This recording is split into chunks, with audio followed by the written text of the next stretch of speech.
Good evening, Doctor. Can I help you? Why are the newspapers keeping silent about the Spanish influenza? It's as though none of you care. There's a war going on. People shouldn't be demoralized by news of deadly diseases. It's a disgrace. People are left to die alone. No one is properly informed of the risks. These are bad times indeed. So much for the glorious British Empire. Have you any idea of the danger you face in these streets at night? I've had to run and hide more than once from frenzied mobs incensed by the fever.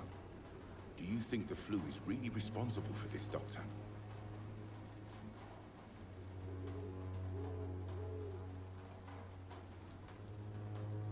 That science is unable to explain the facts doesn't mean there is no rational explanation. I confess, I share your point of view, Doctor.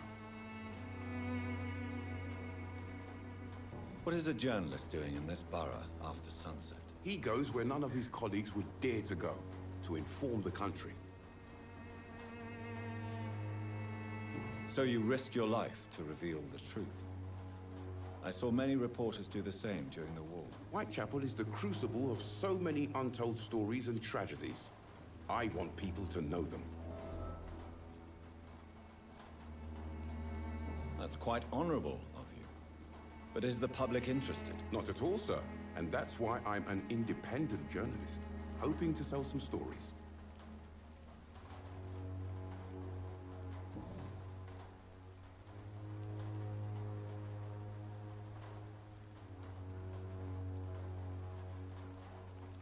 Christina Popper claims she sells her body because she can't find any other work.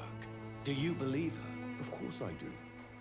Her story is exactly what I want my readers to understand. We live in an intolerant and divided nation. Do you think things will ever change, Mr. Darby? I believe the situation can only improve. And now that women can vote, I'm convinced things will change.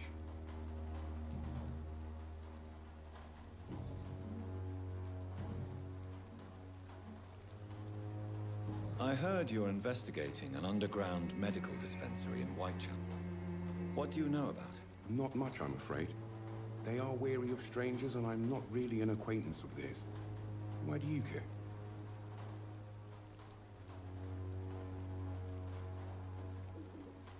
I'm a doctor, Mr. Darby. I care about everything involving public health and this epidemic. Are you sure you're not just concerned about the repercussions that a scandal involving a certain Nurse Crane from the Pembroke Hospital would bring? Without a doubt, you are a damn fine journalist, Mr. Darby. What do you know of her accomplice, a man named Darius? I don't know much about the man. He's very cautious, never goes out, doesn't seem to have any friends or family.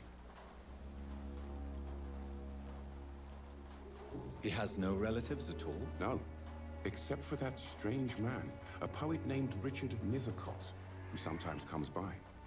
Darius would never let him in. Where can I find this Mr. Nethercott? He spends most of his time lurking around Whitechapel, talking to himself or declaring verses. These days, you can usually find him behind the church. He never goes out? No. A few days ago, he unexpectedly did. I followed him, but it was just a ruse to keep me away from his house. Really? How do you know? He went to the nearest mailbox, but just before posting his letter, he ripped it up and threw it away. Goodbye, Mr. Darby. Farewell.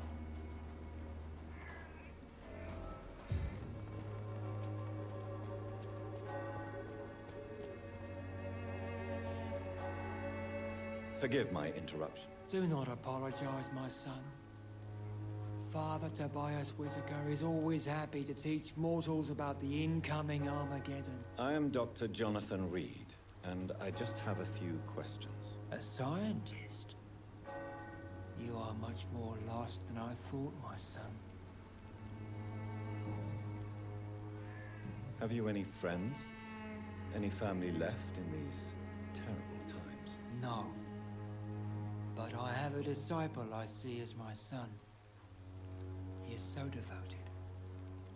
I send him to preach the good word in the heart of this corrupted city. Where did you send him? I sent Samuel to the Stonebridge Cemetery, where the pestilence and evil grows night after night. You sent him on some preaching crusade during the epidemic. As a true believer, Samuel will fear no evil while he walks through the valley of the shadow of death.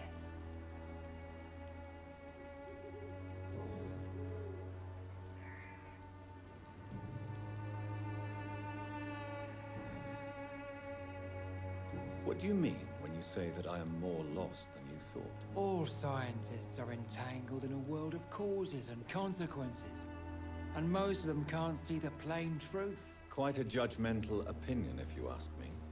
But what do I know?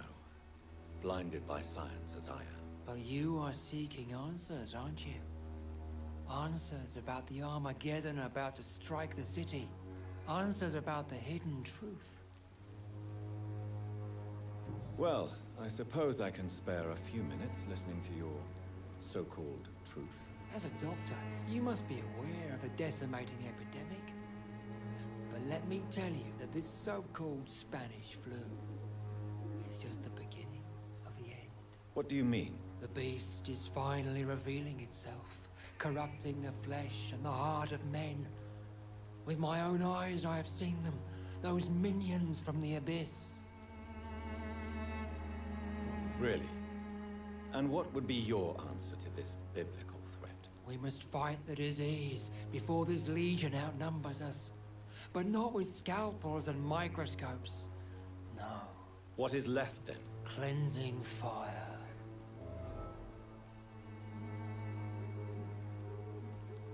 Tell me, Tobias, what exactly is your plan concerning the cleansing of this city? God will recognize his own. More than once this city has risen from the ashes, hardened and purified by the flames.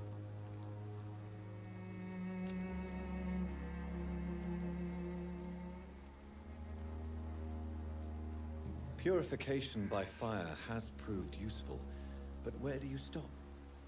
Burn the clothes? The buildings? The corpses? Worse? Your lack of faith is predictable. But my task is to convince rational minds like yours to see the light. This is God's will. You're mad and dangerous. You're nothing but a soulless butcher. A small-time Torquemada. The Savonarola of Whitechapel. My son, if you think salvation is a free gift, go listen to the lies of that pompous fool, Joseph. Joseph, a fool? Vicar Larrabee of St. Mary's Church. While he continues preaching his fraudulent redemption, more and more people die in the streets.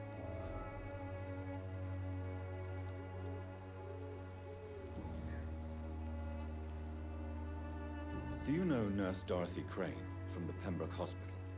I'd like to know more about her. I don't like the liberal ideas of nurses, but I especially abhor that Nurse Crane you mentioned. Why do you hate Nurse Crane more than other nurses? Before coming to London, she was a member of the communist resistance in her country. That's what happens when you let a woman get involved in politics. So you're not exactly a fan of Florence Nightingale's work. But nurses are essential for modern healthcare. Nuns should be the only women allowed to take care of male patients. It's obvious only they have the necessary moral fiber.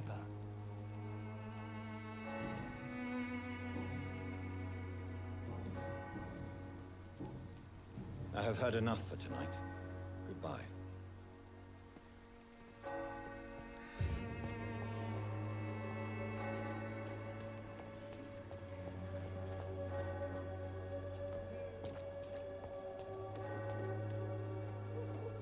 Pay me a glass and I'll be gentle.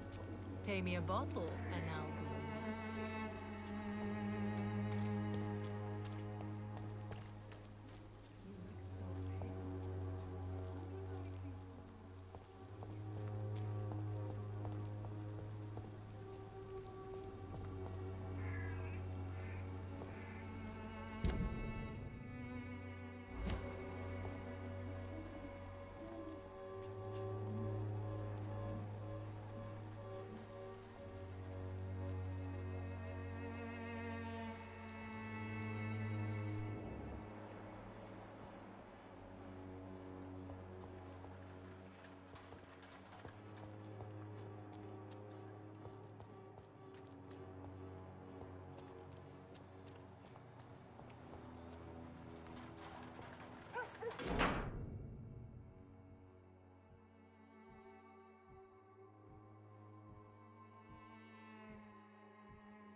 The content of Darius' letter to his children could give me more leverage to enter.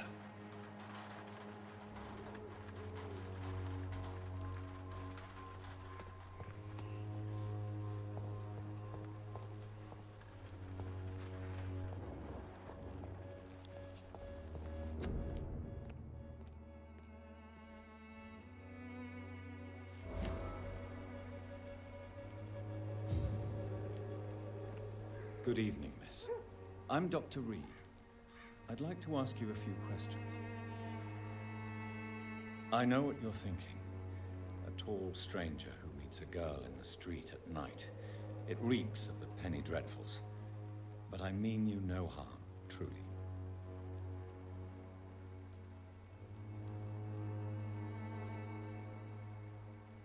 I know you understand what I'm saying. Your silence has nothing to do with you being mute, does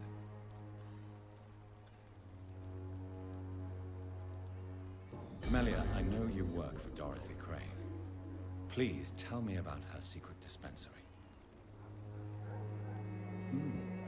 A stubborn and mute comrade. Nurse Crane and Darius Petrescu have been clever.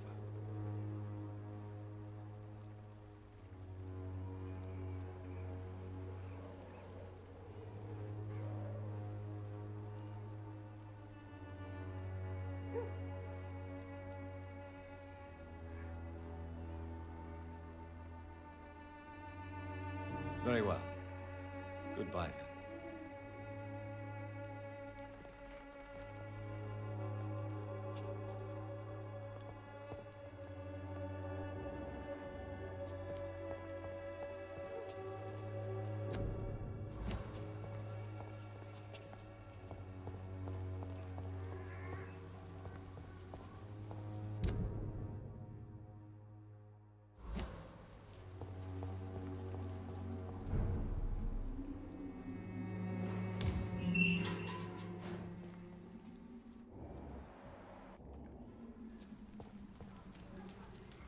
There's one of them!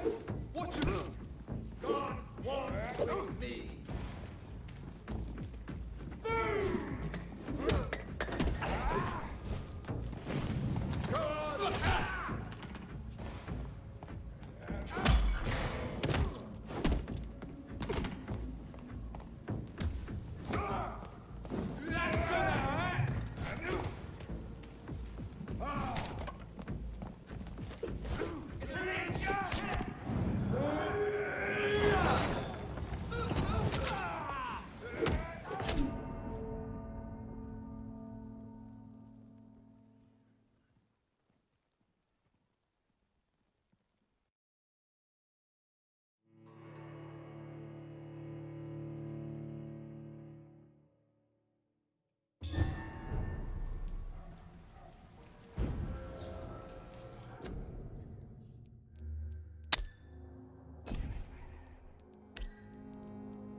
Stupid beast!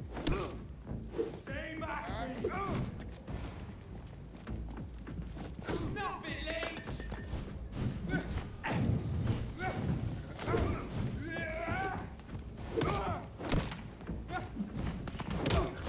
Find his teeth!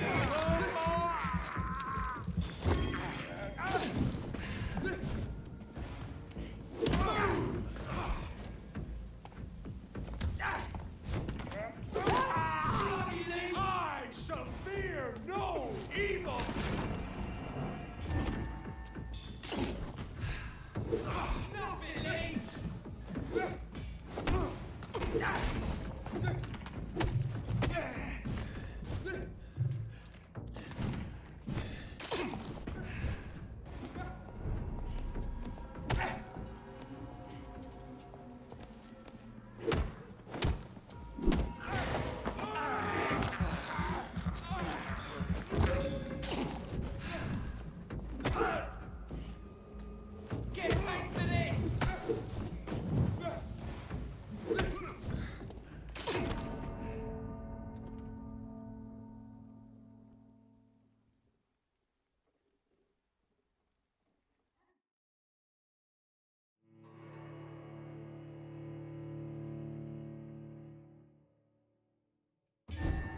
The power of the Lord command.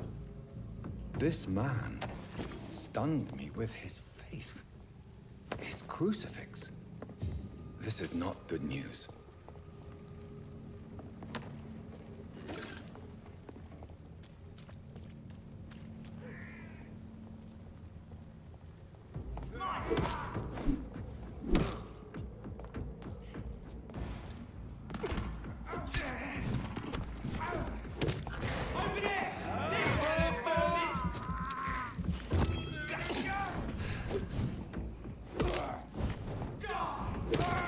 Fuck his boss!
Hello, sir. Sorry to disturb you at this hour. I'm a doctor inquiring about the epidemic. May I come in? A doctor, you say? No, thank you. All right. I shan't insist. Goodbye for now, sir.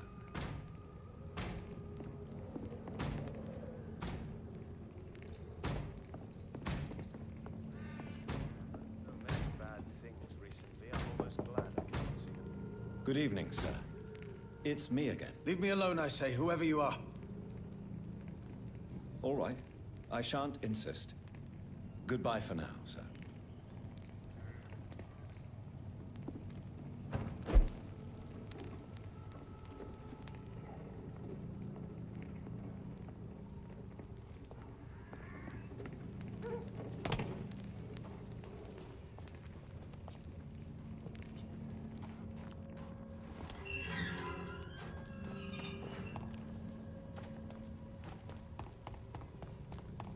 He's mine!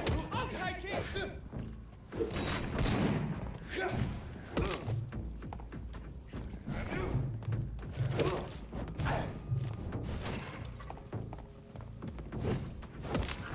Crush the leech, boys! He's dead!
It's locked.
Good evening, sir.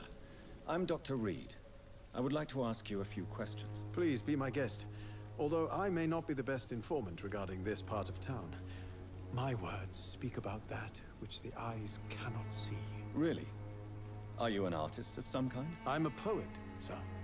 Richard Nethercott, at your service.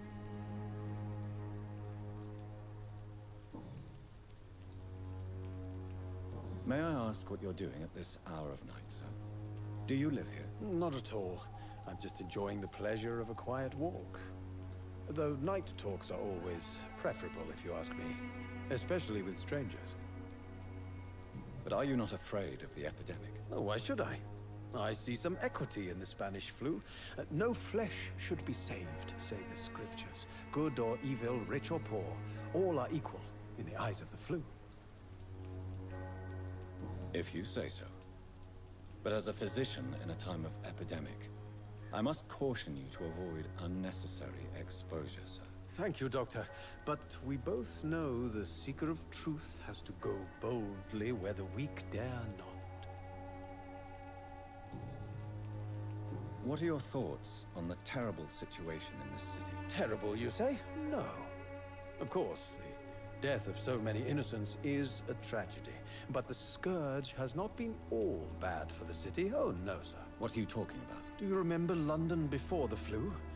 Noisy, cacophonic, quiet nowhere to be found. And now, listen to this oddly peaceful silence. Yes. The enjoyable silence of the grave. You have a unique perspective on the situation, I must admit. Most people fail to understand my perspective. I don't blame them. But how could I call myself a poet if I veiled my feelings? Are you aware that your life could be in danger in this part of town? But this is where I must be to feel the real beat of the city. I had to come, see it for myself, alone. If some misfortune came upon you, who would be here to help you? Well, you for a start, my dear doctor. I understand your need for solitude, but it's not safe around here. I don't care. I don't have many friends, Doctor, and my family despises me.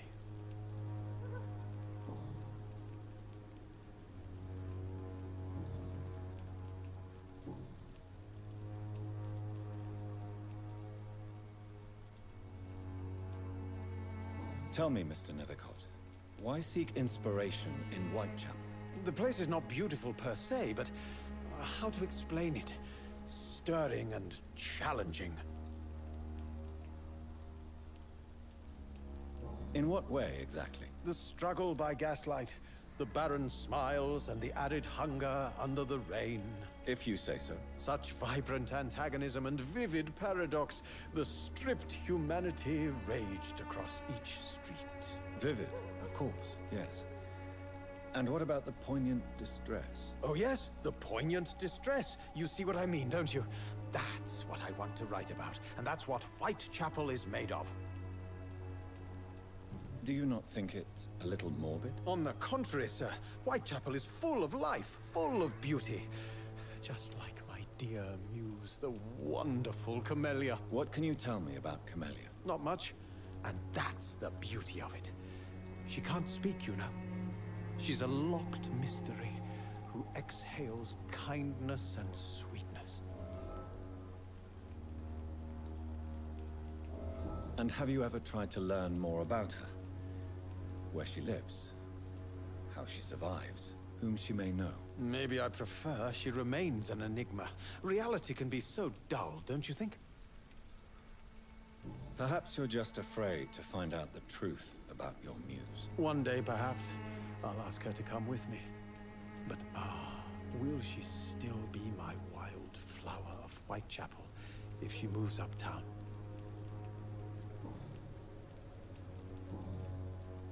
Did you know the mute florist is a member of a secret society? No, I didn't. But I thank you for this information, sir. For it only enriches the mystery surrounding the precious Camellia. Are you not curious? Is there not more you wish to know? That girl has not an ounce of malice in her. Whatever she may be hiding, it's certain to be for the benefit of most, if not all. I fear you are a hopeless romantic, Mr. Nethercott. Guilty as charged, Dr. Reed. May I ask you a few questions about the district? Extraordinary part of town, is it not? I'll be glad to help you, if I can. I'm looking for Dorothy Crane, a nurse who lives in this vicinity. Dorothy Crane. Oh, I love the name. The Crane of Whitechapel. Sounds very mysterious. But, sorry, no, never heard of her. What can you tell me about an old man called Darius? Darius Petrescu? Yes, I know him. At first, I thought he was only a small publisher. I invited him to publish my work, but his reaction was pretty clear. Not interested in your talent? Darius is an old political activist who takes delight in printing tracts and lampoons. Those communist activities only require mediocre writing skills.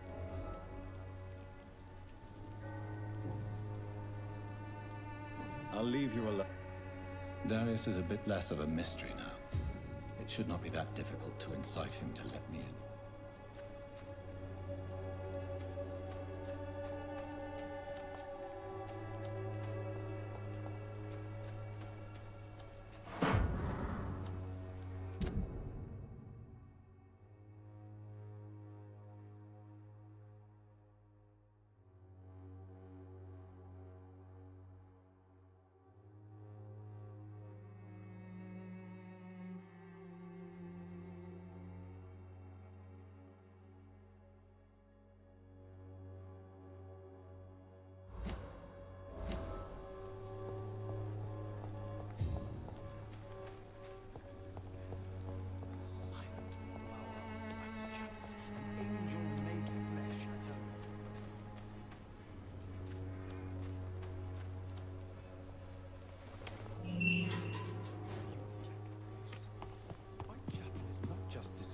Desertion and despair. Good evening, Mr. Nethercott. And good evening to you too, my good sir. Can I be of any help? You don't really make a living from your scribblings, do you, Richard? No, sir, I don't. I work so hard. I put all my time, my energy, my devotion into the precise carving of words.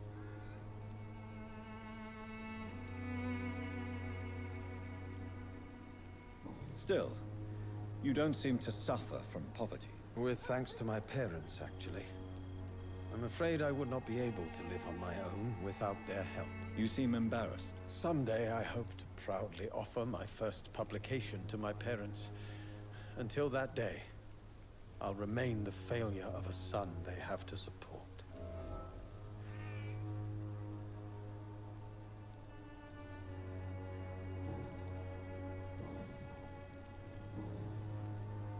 I'll leave you alone, sir.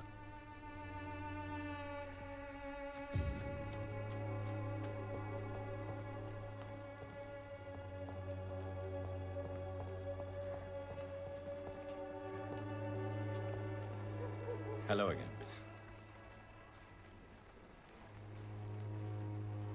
Tell me about Richard Nethercott. I understand he is quite fond of you, Camellia.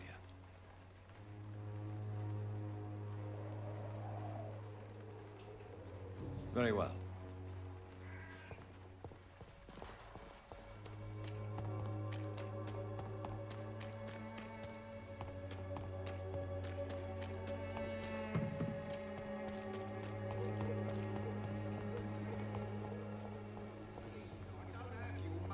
Come on, Barrett, you know the game. You pay for peace of mind. Can't you just look the other way this week, Joe?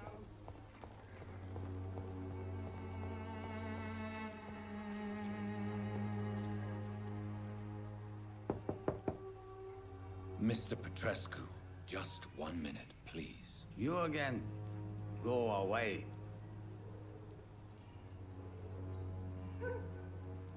Sir, wait. Stop this nonsense. I know Nurse Crane is here. Shall we speak man to man, you and I? All right. Speak up. Don't you see we're on the same side? We fight to help the poor, sick, and abandoned. I'm nothing like you, Mr. Doctor. Yes, you are. You too believe in providing medical care without charge. You know what we have to sacrifice to make the world a better place. I have to admit your words have conviction. All right, I'll let you see Dorothea. Don't make me regret this, though.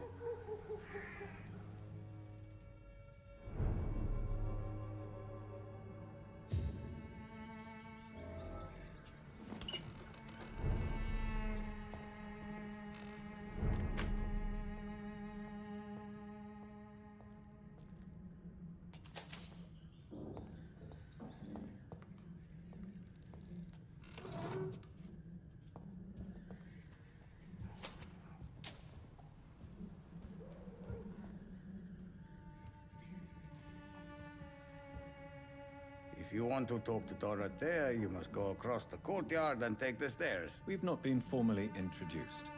May I ask your name and occupation, sir? I am Darius Petrescu. I'm here to keep snitches and spies away from Dorothea. And I also run this little print shop.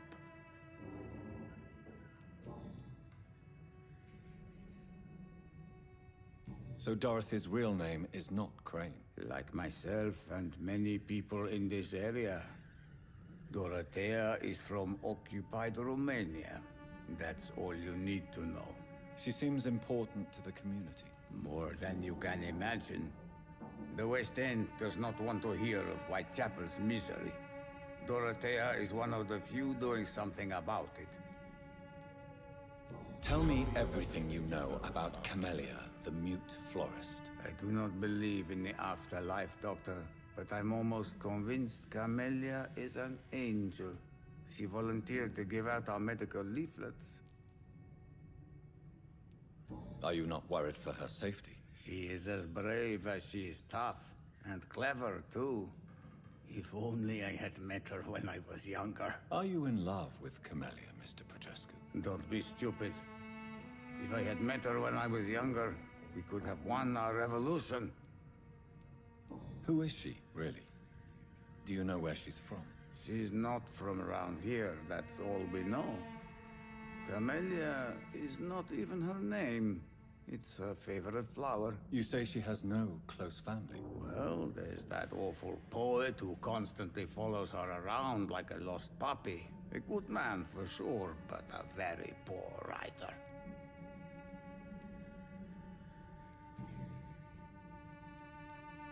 Tell me everything you... I do not believe... Did you refuse to publish Richard Nethercott's previous works, Darius? Yes, his manuscript is as pompous as he is starched. Now there's a man who loves the sound of his own voice. You could have told him so. As a great writer recently said, politeness is the most acceptable hypocrisy.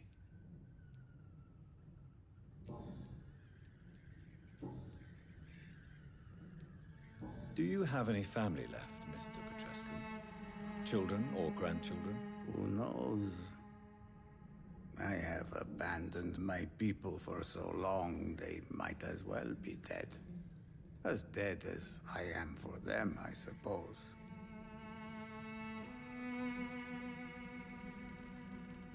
This war won't last forever. Did you ever think of returning to your country now it's free? No. I have taught strength and determination to my sons and daughters. I'm an old, dying man who only has memories of better times to cherish. Don't be embarrassed, sir. If you must know, my own father disappeared many years ago, and I forgave him. It's quite awkward to talk about our families like this, but... Thank you, Dr. Reed. I appreciate your trust.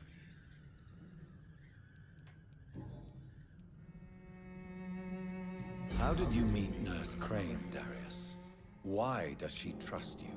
I'm her oldest friend in England. Dorothea and I share many ideas about this country and about the country we left. You mean occupied Romania, don't you? Even if not directly, I fought against your enemies. Really? Then perhaps you have more in common with Dorothea than meets the eye, Dr. Reed. I know you fought for your country when it was occupied, Darius. Tell me more about it. I know my days are numbered, and I know I won't see my homeland again. But I fought for Romania all my life, and I will until my last breath. But Romania escaped the grasp of the Austro-Hungarian Empire. It's a free country again. It is not the country I fought for. My homeland is not appeased, Doctor. And I still see a dark future ahead for my people.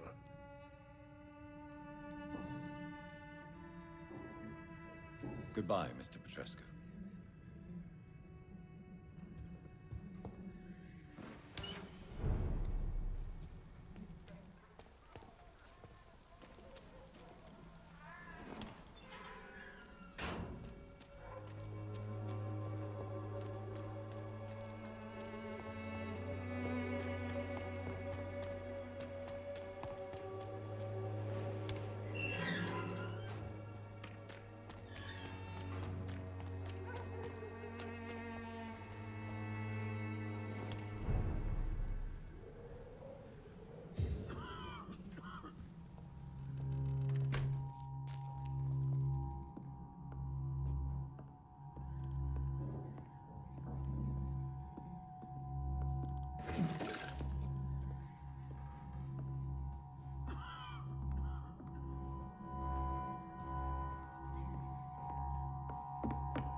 I need help!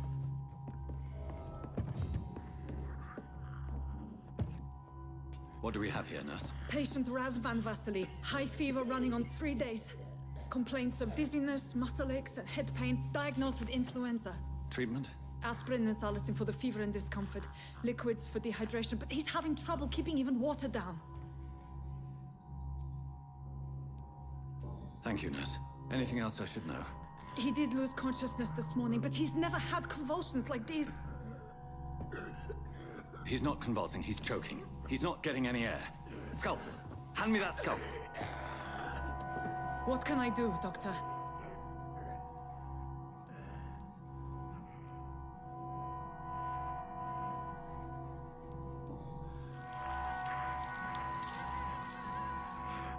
I need to perform a tracheostomy.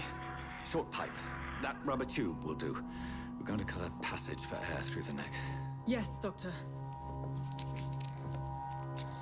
He's breathing again, but he's coughing up blood.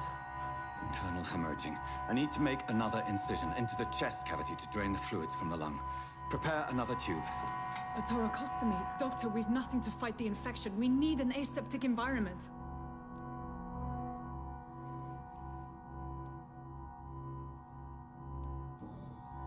Right then, Nurse Crane. What do you suggest we do? I've no idea. I'm not the doctor. Time is of the essence. We need to perform a thoracic drain. Yes, Doctor.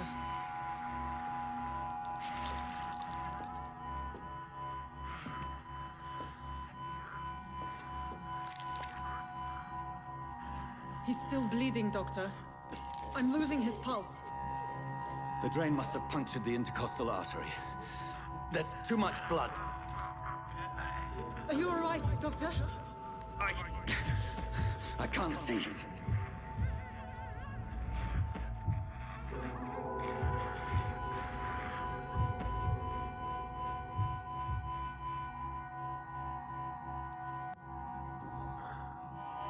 I must first suture the artery. Find the wound. The source of the blood. Needle and thread, Doctor. Good. The stitches are holding. How's he doing? We're losing him. We've lost his pulse. He's dying, Doctor!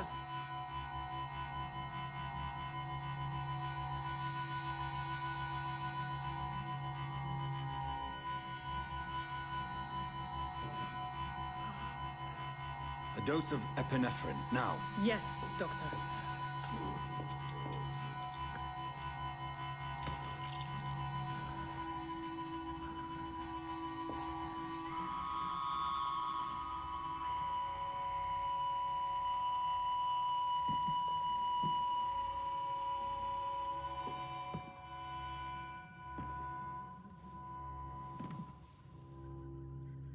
We've lost the pulse.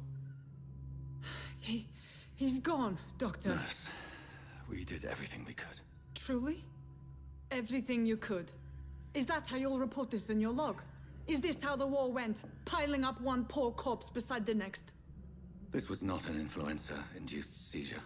I've never seen symptoms like these on the continent. Neither have I. But the previous symptoms leading up to this attack were the same, indistinguishable from the epidemic. No.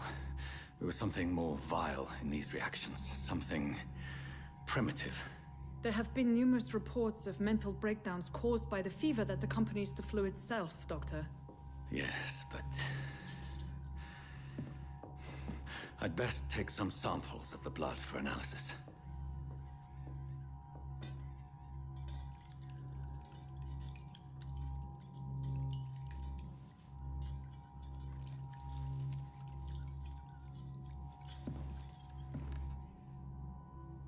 I doubt you're here to test my bedside manners.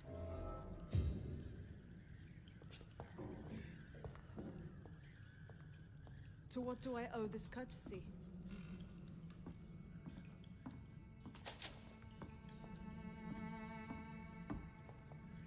This is an unfitting place for the illustrious Dr. Reed. You shouldn't be here. I suspect it was more than intuition alone that led you to us. So, how might I be of service, Dr. Reed?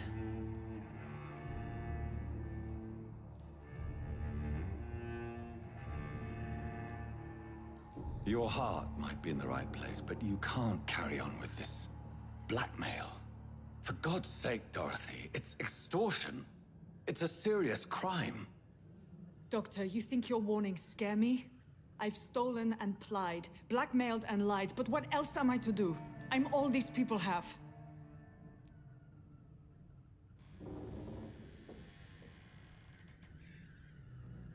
But why Lady Ashbury? Why her, of all people? She's pristine and proper, all right. But that she-wolf in sheep's clothing murders the poor for sport.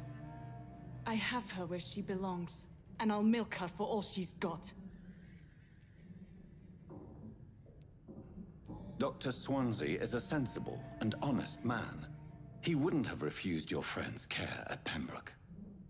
It's easy for you to say, Doctor. These people cannot go to the police, nor to the hospital. They don't even speak English. They depend on me for everything. So, the end justifies the means. Is that your defense? I know you're kind, Doctor. Just another fine-heeled, silver-spooned gentleman who was given the world on a platter. You know nothing of poverty. Nothing of the shame, the hunger, the loneliness. You've convinced me of the sincerity of your actions and their noble justifications. But all the same, blackmail is a crime, and it will stop, Nurse Crane. So, are you going to turn me over to the authorities?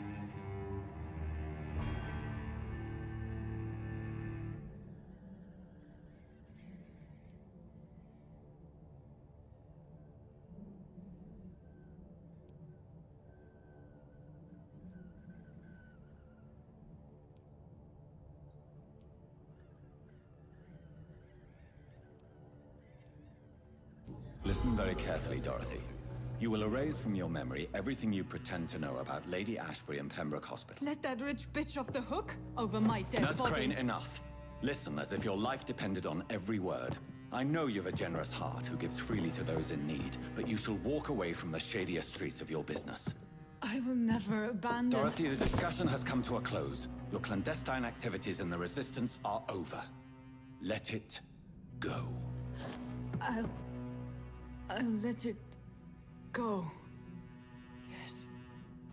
All gone.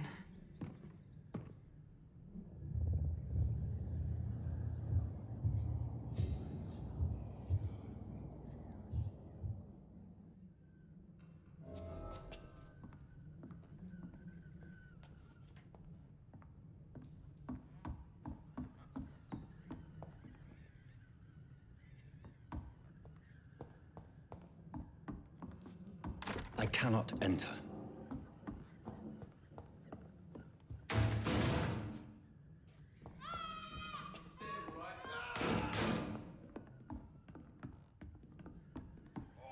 This one stinks already. Lost the leech, boys! Oh, Christ! He's dead!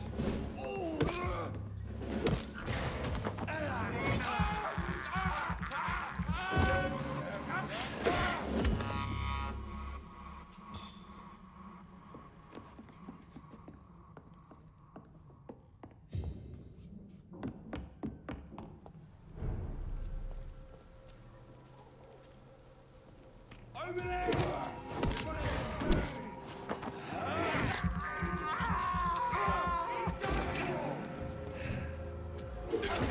That's it.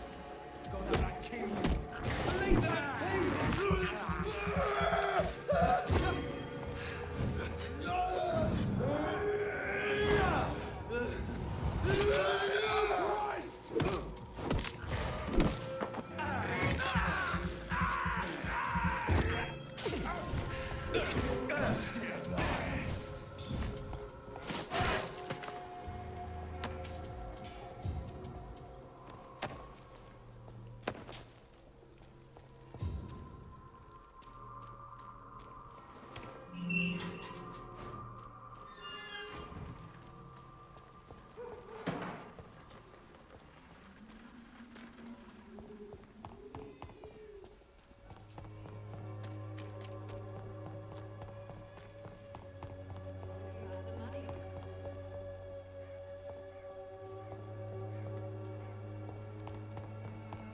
Its effectiveness has been proven by many. Even the flu is no Good evening, match for the Benjamin. Swanborough Court. Can I help you? I'm afraid not.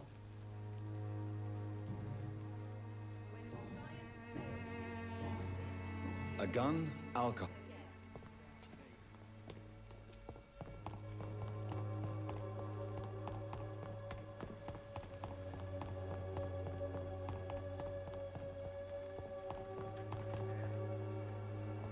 It's locked, all right.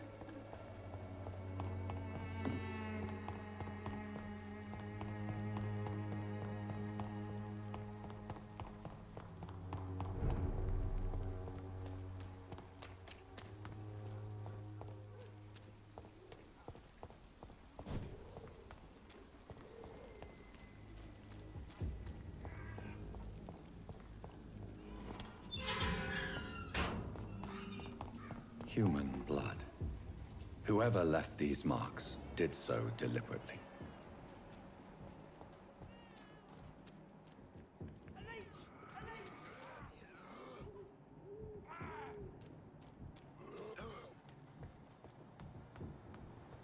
Kill it, boys! The bloody crime! Crush the leech, boys!